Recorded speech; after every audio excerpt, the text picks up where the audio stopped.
Day after day, we are surrounded by the presence of criminals. We are spectators to the deepest darkness in human actions and the bizarre reality that someone's suffering can be a form of pleasure.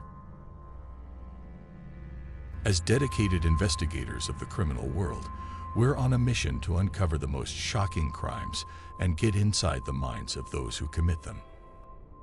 I am Luke, and today I bring you another unreal true crime.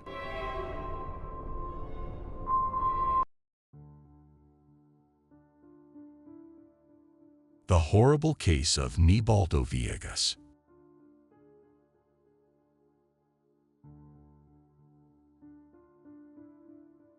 Nibaldo Villegas worked as a computers teacher in the Valparaiso region of Chile.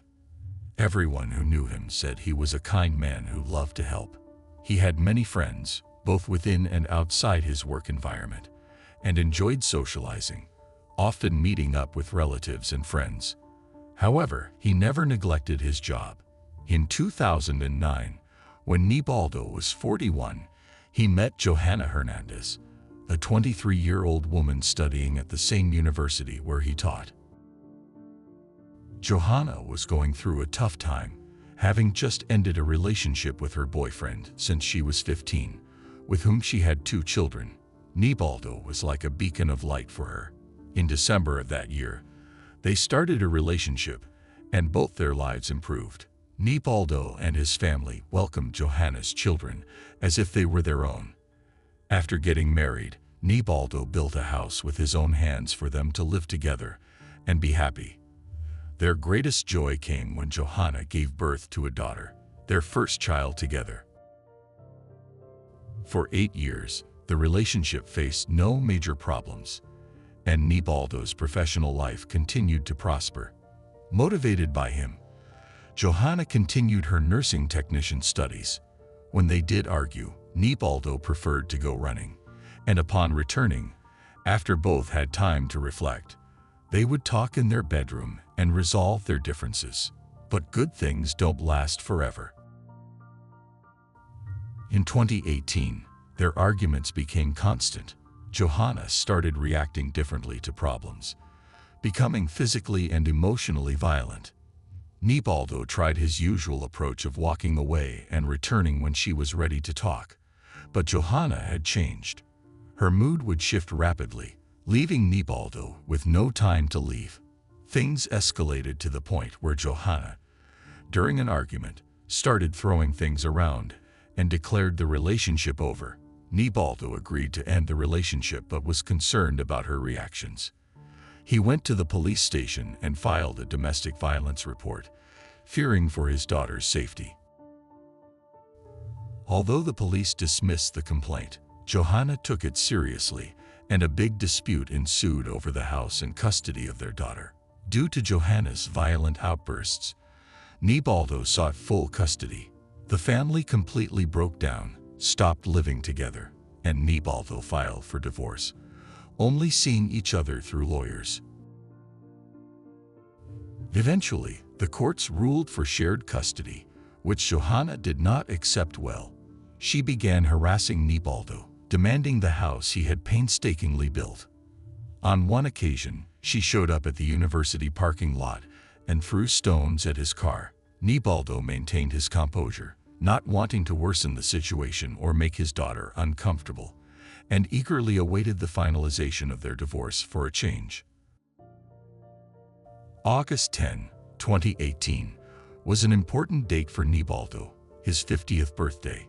He spent most of the day with his daughter, but went to his parents' house in the evening. He left his daughter with them, as he was dining with friends, and promised to return soon to put her to bed. The grandparents were happy to take care of her and spent quality time with her for several hours. However, when bedtime came, Nibaldo didn't show up.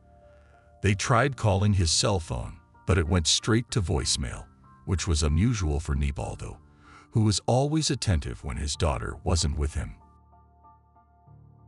They decided to go to their son's house. On arrival, they noticed something suspicious. Nibaldo's car was parked in front. They entered the house and saw the house keys on a table, along with the jacket their son had been wearing when he left his daughter before dinner. However, what struck them most was a shattered glass on the floor. They hurried upstairs to Nibaldo's bedroom, fearing what they suspected. Their son was nowhere to be found, and their alarm grew. That same night, Nibaldo's parents went to the police station to file a missing person report. The search operation began immediately, involving friends, university acquaintances, and even neighbors, but no one knew where Nibaldo was. When Johanna was interrogated, she stated they hadn't seen each other for a long time due to their separation and appeared extremely distressed about his disappearance. Days later, Johanna showed up at Nibaldo's house, which his brother was staying at, carrying a large bag. She declared she would stay as long as she wanted, claiming it was her house too since they were still legally married. This seemed odd to the brother, knowing the couple had ended on very bad terms.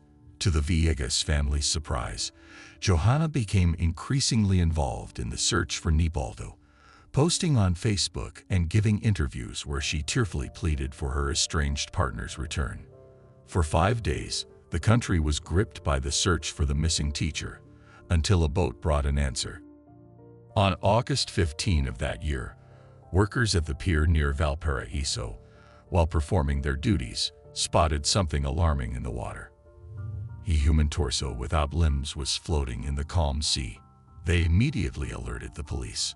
Once the authorities and forensic experts arrived, they determined it was a man between 30 and 50 years old.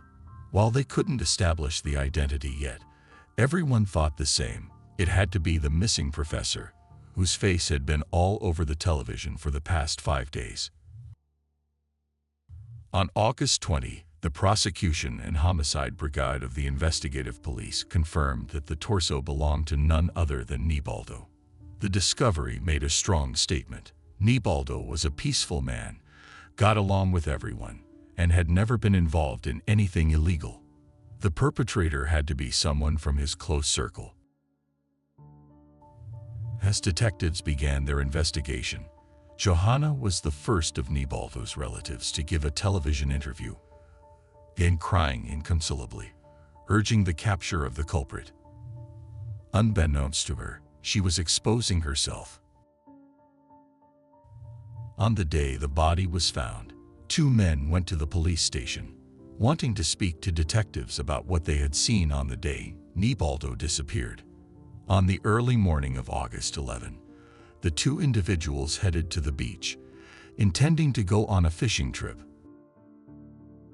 Although unfamiliar with the area, they were excited about the expedition. However, their enthusiasm waned when they got lost at sea in the dark. Just as they were losing hope, they saw distant orange flames. They approached the shore with their boat and noticed a bonfire. A man was trying to keep the flames alive, using branches, cloths, and other objects they couldn't identify. The fisherman approached to ask for directions, thinking he might be lost like them. They tried to engage in casual conversation, but the man barely responded, only telling them it wasn't a good area for fishing before turning his attention back to the fire. The fishermen found the situation odd, especially when they noticed a blue car parked a few meters from the bonfire, with a woman inside smoking frantically. The situation seemed highly suspicious, but with nowhere else to go, the fishermen decided to stay overnight for shelter from the cold. At dawn, the woman got out of the car and approached the man by the fire. They appeared unaware of the fisherman's presence, shared a kiss, and gave one last look at the bonfire before driving away without a word. Before leaving, the fisherman took a closer look at the fire and noticed a sharp knife among the flames. Although it seemed strange, they preferred not to investigate further. They didn't think about that night again, until days later when a human torso was found floating near where they had been, realizing they had accidentally witnessed a terrible crime. After hearing the fisherman's story, the police went to the beach. It was a secluded area, so the remains of the bonfire were still there. They discovered that the mysterious man wasn't just burning branches and cloths, but also human remains. Forensic experts confirmed these were the remaining limbs of Nibaldo. But the fishermen provided another crucial piece of information. They described the woman smoking in the blue car as dark-haired, with long, straight hair of a darker complexion, and around 30 years old, the same woman seen crying on television. From that moment, the police began investigating Johanna as the primary suspect in Nibaldo's murder. The only question was the identity of the man with her. Days later, the police discovered that Nibaldo's credit card had been used to withdraw 35,000 pesos from an ATM at a gas station on the morning of August 11. Security cameras showed a man in black making the transaction. The victim's family recognized him as Johanna's current partner, Francisco Silva. Additionally, shortly after the body's identification, Johanna went to a real estate agency to inquire about the property registered to Nibaldo, which they had fought over countless times, and where she had moved after his disappearance. There was no doubt that both Johanna and Silva were guilty of the crime. Both suspects gave their testimony at the oral criminal court. They admitted to being part of the crime, but blamed each other for its execution. Johanna was the first to give her version. She said her relationship with Silva was extremely complicated. Since they started dating, he had been manipulative, controlling what she wore, who she associated with, and even encouraged her to sign a prenuptial agreement. Silva's violence was not only reflected in his relationship with Johanna, but also in his strong feelings towards Nibaldo, seemingly driven by jealousy. After Nibaldo tried to gain full custody of the daughter he shared with Johanna, she came home crying. This intensified Silva's hatred, who said he would make Nibaldo disappear someday. The week before, on August 10, 2018, Silva arrived at Johanna's house with a jar containing a blue powder, instructing her not to ask questions and indicating he would have orders for her during the week. Accustomed to obeying Silva, Johanna agreed. On the Friday of Nibaldo's birthday, Francisco Silva contacted Johanna, instructing her to meet him to celebrate, and detailed the steps to follow. That night, Johanna arrived at the house of Nibaldo. He greeted her, hoping for reconciliation. Johanna brought sushi and a drink for dinner, but she omitted a crucial detail. The drink was laced with clonazepam. 10 minutes after sitting down to eat, Nibaldo began to doze off. Once he was completely unconscious, Johanna took him to his bed, snapped 2 photos, and sent them to Silva, completing her part of the plan. Silva then entered the house, changed into black clothing, and headed to the room where Nibaldo was carrying a knife.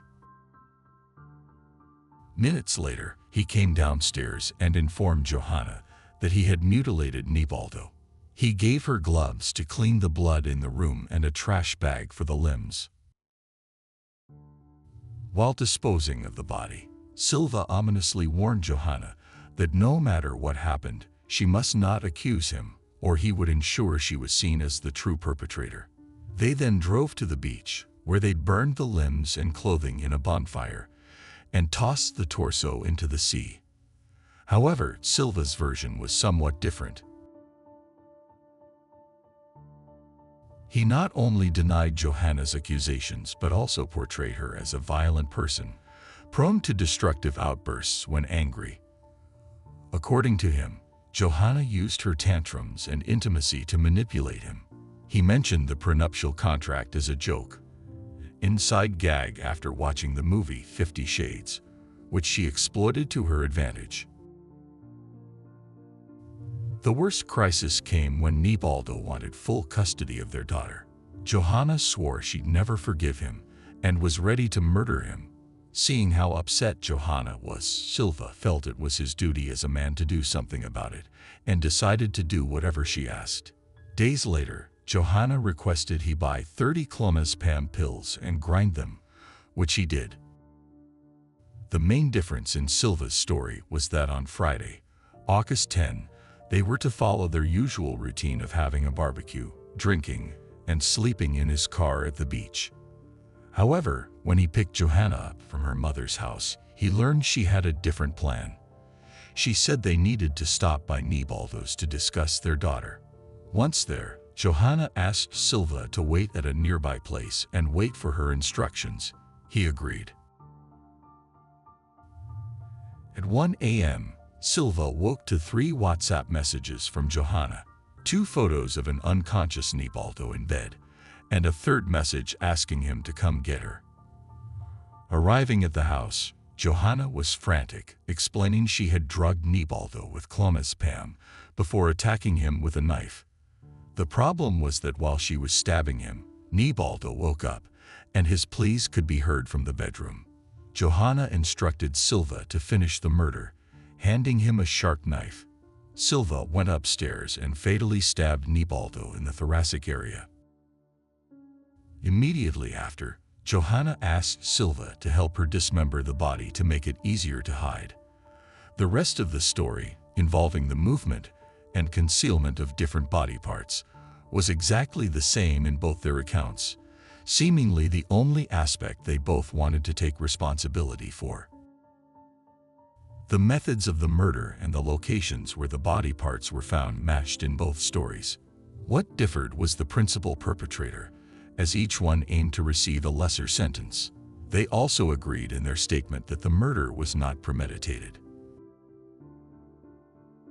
However, the prosecutors argued that the crime seemed meticulously planned, given how it was executed. Technology experts located both of their cell phones at Nibaldo's house at the time of his death, and both had photos of the unconscious man in bed, implicating Johanna and Silva equally in the eyes of justice. The prosecutor stated that Johanna was the material author of the crime. Francisco Silva was convicted as the material author of qualified homicide. Both had the aggravating factor of treachery, which occurs when the perpetrator uses means or ways to eliminate all the victim's possibilities of defense. In Nibaldo's case, the means was the substance that rendered him unconscious. On May 16, 2019, the criminal court informed the sentence for both defendants, receiving the maximum possible penalty. Johanna was sentenced to life imprisonment, meaning she must serve 40 years before being eligible for penitentiary benefits. Silva was sentenced to simple life imprisonment, meaning he could opt for penitentiary benefits after 20 years. Johanna's defense requested a reclassification of the sentence, arguing she had collaborated with the investigation. They also sought to annul the aggravating factor of treachery, claiming there was no proof of clonazepam administration. Silva's lawyer also tried to reduce the sentence by claiming active participation in the investigation. Fortunately for the victim's family, both requests were denied. About 100 people gathered outside the court, celebrating with intense banners, but while citizens unrelated to the crime celebrated, the families involved in the case were left shattered. The Villegas family's lawyer stated that while they were satisfied with the sentence, Nibaldo's siblings would seek an update in the law, advocating for harsher penalties in dismemberment cases. Without the complete body of the victim, they couldn't give a dignified burial. Johanna's father also spoke about the crime, saying she had always been manipulative and violent, but worsened after meeting Francisco Silva. He agreed with her sentence and said he would never forgive her. In other interviews, he recalled Nibaldo's good character and expressed that he would always consider him part of the family, often visiting his grave with flowers. After the trial, Johanna and Silva were transferred to a penitentiary complex, where their troubles did not end. In prison, Johanna gained a high status for having ended her husband's life, instilling fear in most of the other inmates. Silva, on the other hand, was completely isolated, only going out to the yard when other inmates were not there. His situation only worsened over time. He went on a hunger strike for several days and wrote a letter to the National Human Rights Institute and the Court of Appeals, requesting a reduction in his sentence. When his plans did not work, Silva tried to contact Johanna, telling her he had spoken with a lawyer and was trying to reopen the case. His plan was for Johanna to claim she was the murderer so he would be seen as an accomplice. According to him, this would frame the crime as a momentary act of violence and might reduce their sentences for lack of premeditation. Johanna refused outright. Enraged, Francisco threatened her, claiming he had contacts who could harm her at any time. Eventually, Johanna filed a complaint for murder threats with the public ministry, which could play in her favor as it portrayed Silva as manipulative and conspiratorial, just as she had described him in her version of the events. As a result, the only measures taken against Silva were the confiscation of his cell phone and his transfer to a high-security cell. He was also barred from receiving family visits. While the murderers continue their lives in prison, Nibaldo's family is still fighting for him to rest in peace. They submitted a request to amend the penal code. The proposal, named Nibaldo's Law, aimed to add a clause to more rigorously penalize dismemberment or damage to a corpse, increasing the sentence for perpetrators by 3 to 5 years. If enacted, this law would not be retroactive and would not change the sentences for Nibaldo's murderers, but it would apply to future cases. The Villegas family might never be able to give Nibaldo a dignified burial, but they could prevent other families from suffering the same pain. In March 2022, the law was unanimously approved by the Senate and is currently being debated in the Chamber of Deputies. If it passes, it will only need the executive's approval to be officially promulgated. The Villegas siblings continue to carry this fight on their shoulders. Nothing will bring Nibaldo back, but they are doing everything possible to make the world a fairer place. And that's the end of today's case. As always, I appreciate your support for my work. If you subscribe, like, and share this video, it will help me continue creating content. This was another episode of Unreal True Crime. See you soon.